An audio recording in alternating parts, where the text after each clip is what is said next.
Matthew 22.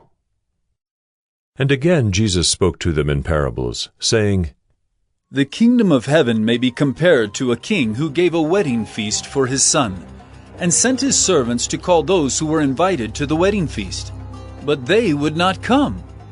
Again he sent other servants, saying, Tell those who are invited, See, I have prepared my dinner. My oxen and my fat calves have been slaughtered, and everything is ready. Come to the wedding feast.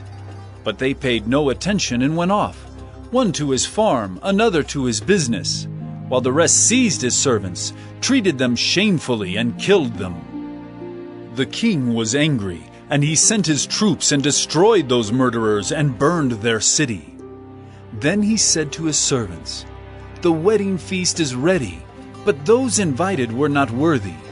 Go therefore to the main roads, and invite to the wedding feast as many as you find.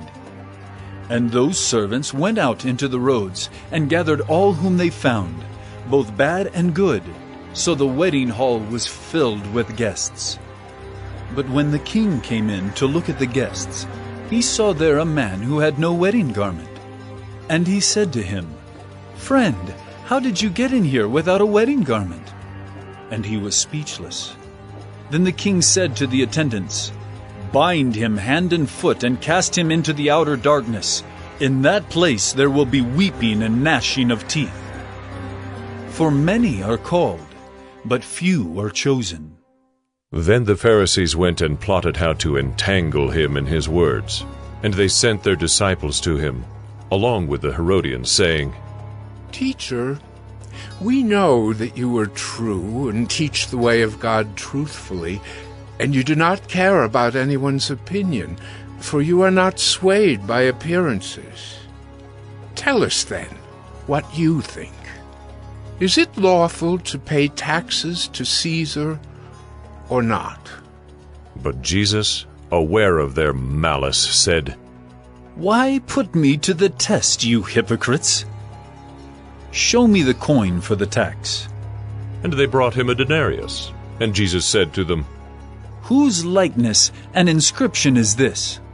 They said, Caesar's.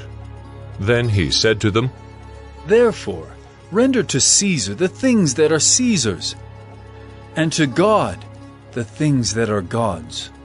When they heard it, they marveled, and they left him and went away. The same day Sadducees came to him, who say that there is no resurrection. And they asked him a question, saying, Teacher, Moses said, if a man dies having no children, his brother must marry the widow and raise up children for his brother. Now there were 7 brothers among us. The first married and died, and having no children, left his wife to his brother. So too the second and third, down to the 7th. After them all, the woman died. In the resurrection, therefore, of the 7, whose wife will she be? For they all had her. But Jesus answered them, You are wrong, because you know neither the Scriptures nor the power of God. For in the resurrection they neither marry nor are given in marriage, but are like angels in heaven. And as for the resurrection of the dead, have you not read what was said to you by God? I am the God of Abraham, and the God of Isaac, and the God of Jacob. He is not God of the dead, but of the living. And when the crowd heard it, they were astonished at his teaching. But when the Pharisees heard that he had silenced the Sadducees, they gathered together, and one of them, a lawyer, asked him a question to test him. Teacher, which is the great commandment in the law? And he said to him, You shall love the Lord your God with all your heart, and with all your soul, and with all your mind. This is the great and first commandment, and a second is like it. You shall love your neighbor as yourself. On these 2 commandments depend all the law and the prophets. Now, while the Pharisees were gathered together, Jesus asked them a question, saying, What do you think about the Christ? Whose son is he? They said to him, The son of David.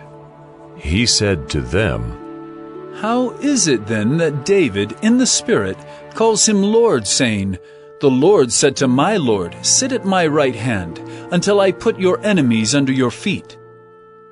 If then David calls him Lord, how is he his son?" And no one was able to answer him a word, nor from that day did anyone dare to ask him any more questions.